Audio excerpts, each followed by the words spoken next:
빅데이터 시간입니다. 어제 우리 증시는 간만에 훈풍이 불어들었습니다. 코스피 지수는 2% 넘는 상승률로 마감을 했고요. 코스닥 지수는 3% 넘게 상승하면서 장을 마쳤습니다.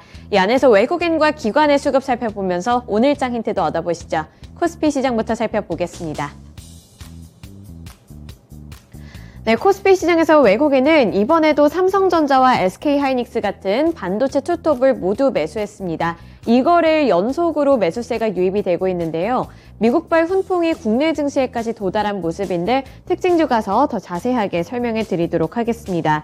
우선 삼성전자 같은 경우 간만에 4% 가까이 되는 상승률을 기록하면서 탄탄한 흐름을 이어갔고요. SK하이닉스 같은 경우에도 3.73% 오른 채로 장을 마쳤습니다. 또 밑으로 보시면 포스코홀딩스, LG화학, 그리고 SK바이오사이언스 쪽으로도 외국인의 매수세가 유입이 됐는데요. 포스코홀딩스 같은 경우에는 4거래일 만에 상승 전환에 성공을 하면서 5% 넘는 상승률로 장을 마쳤습니다. 마지막으로 SK바이오사이언스 같은 경우에는 개별적인 호재 소식이 있었는데요. 이 코로나19 백신 임상에 대한 공시가 호재로 작용이 됐습니다. 스카이코비온 멀티주 제3상 임상시험 계획이 네팔에서 승인을 받았다는 소식에 SK바이오사이언스의 주가 역시 6% 넘게 오르면서 장을 마쳤습니다. 네, 이어서 기관 쪽 살펴보시면 기관은 반도체 쪽에서는 투자가 어느 정도는 엇갈리는 모습이 나타났습니다. 삼성전자는 팔았는데 SK하이닉스는 주워 담는 모습이 나타났고요. 그리고 최근에 애플과 관련해서 잠시 탄력이 둔화됐었던 LG이노텍 그리고 삼성전기 쪽으로도 기관의 수급이 돌아왔습니다. 마지막으로 고려아연 그리고 한국항공우주 쪽에서도 기관의 매수세가 포착됐습니다. 네, 넘어가서 코스피 시장에서의 매도 리스트 체크해 보시죠.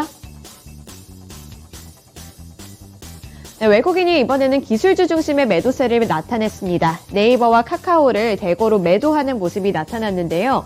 네이버 같은 경우에는 어제 호재로 작용할 만한 소식은 있었습니다. 인수 소식과 관련한 소식이 전해져 왔는데 이게 호재로 작용되지는 못했고요. 주가 역시 급락하면서 외국인의 매도세도 큰 폭으로 나타났습니다. 그리고 네이버 쪽에서 이렇게 투자 심리가 약화되면서 카카오 쪽의 매도 심리까지 자극이 됐고요. 이에 따라 외국인의 매도세가 포착됐습니다. 밑으로 셀트리온, 포스코케미칼, 그리고 고려아연도 있는데요. 포스코케미칼은 최근에 좋은 흐름을 보여줬지만 이번에는 차익 실현 움직임이라고 볼 수 있겠습니다. 네, 그리고 기관 살펴보시면 기관은 앞서 살펴봤다시피 SK하이닉스는 주워 담았는데 삼성전자는 팔았습니다. 기관이 SK하이닉스와 삼성전자를 두고 봤을 때 지금까지 삼성전자를 더 많이 매수하는 모습을 나타냈었는데요. 이에 따라 어제 큰 폭으로 오르게 되면서 거기서는 수익을 챙겨갔다고 분석할 수 있습니다. 그리고 밑으로 카카오를 향한 투자 심리가 약화되면서 기관의 수급도 빠져나갔고요. 2차전지 셋업체 쪽에서는 LG화학 그리고 삼성 SDI를 팔았습니다. 마지막으로 대한항공도 최근에 주가 흐름이 좋지가 않은데 요즘에 원달러 환율이 치솟았던 것에 영향을 지속적으로 받고 있습니다.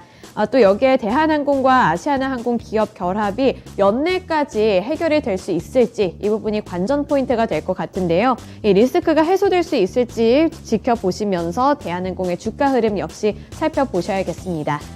네, 넘어가서 특징주 살펴보시죠. 첫 번째로 반도체주입니다. 미국의 반도체주 훈풍에 강세 흐름을 나타냈는데요. 삼성전자와 SK하이닉스가 모두 4% 가까이 되는 상승세를 나타냈습니다.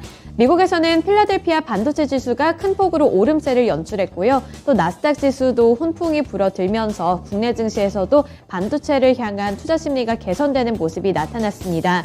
또 여기에 삼성전자 같은 경우에는 1.4 나노 공정의 양산 체제에 돌입한다는 소식까지 전해져 오면서 어제 주가 흐름이 탄탄한 흐름을 나타냈습니다.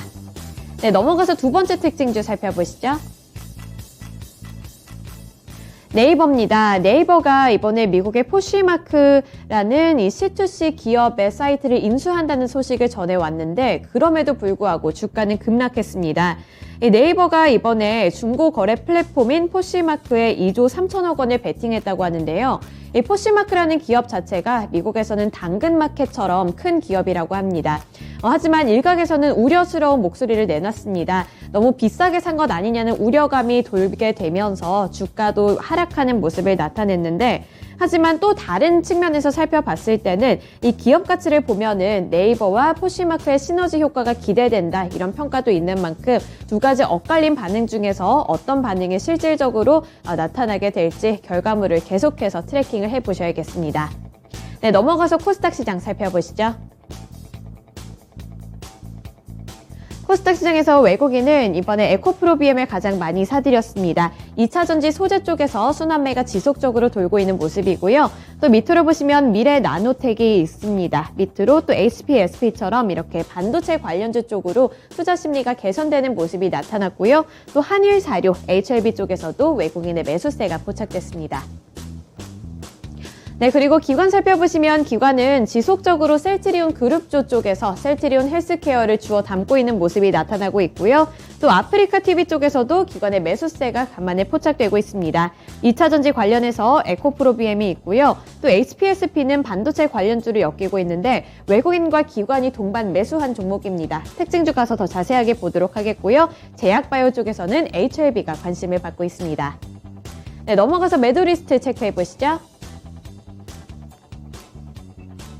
외국인이 에코프로는 팔았습니다. 에코프로는 팔면서 차익 실현 움직임을 나타냈고요. 아프리카 TV 쪽에서는 외국인과 기관의 수급이 엇갈리는 모습이 나타나고 있습니다. 외국인은 어제 아프리카 TV를 팔았습니다. 또 엔터주 쪽에서는 SM을 매도한 가운데 바이오 쪽에서 셀트리온 헬스케어, 그리고 최근에 상장한 WCP 쪽에서도 외국인의 투자 심리가 약화되면서 매도 리스트에 이름을 올렸습니다. 네, 그리고 기관 살펴보시면 LNF 쪽에서 차익 실현 움직임 나타났고요. 그리고 기관의 수급 리스트 살펴보시면 특징으로 잡을 수 있는 게 로봇 관련주들입니다. SPG, 유진테크, 레인보우 로보틱스처럼 이렇게 로봇 관련주들 쪽에서 기관의 투자 심리가 약화되는 모습이 나타났고요. 로봇 관련주들 최근에 시장에서 큰 관심을 받고 있는 만큼 수익 실현 움직임까지 뚜렷하게 나타났습니다. 마지막으로 주성 엔지니어링 쪽에서도 기관의 매도 물량이 출회됐습니다. 코스닥 시장에서의 특징주 살펴보실까요? 네, HPSP입니다. 반도체 훈풍 영향에 동반 매수한 종목인데요. 외국인과 기관의 이런 관심이 다 같이 들어왔습니다. 이 HPSP는 반도체 장비 업체로 알려져 있는데 최근에 이렇게 반도체를 향한 투자 심리가 개선이 됨에 따라 반도체 장비 쪽으로도 매수세가 나타나는 모습이 나타났습니다. 그리고 이번에 인텔 쪽에서 모빌아이를 상장한다는 소식 전해져 오면서 자율주행 쪽으로도 관심이 몰리고 있는데 반도체 장비로서 함께 엮어볼 수도 있는 종목입니다. HPSP 앞으로의 주가 흐름 지속적으로 체크해 보셔야겠습니다. 네, 넘어가서 오늘 일정까지 함께 살펴보겠습니다.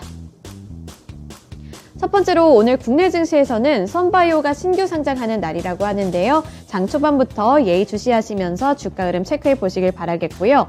또 미국 쪽에서는 8월의 무역 수지와 함께 9월의 ADP 취업자 변동까지 체크해 보실 수 있습니다.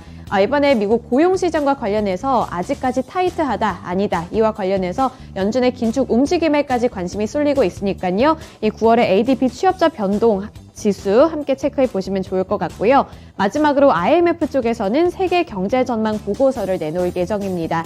경기 침체에 대한 불안감이 더욱 가중됨에 따라 IMF 쪽에서는 어떻게 평가하고 있는지 함께 확인해 보시길 바라겠습니다.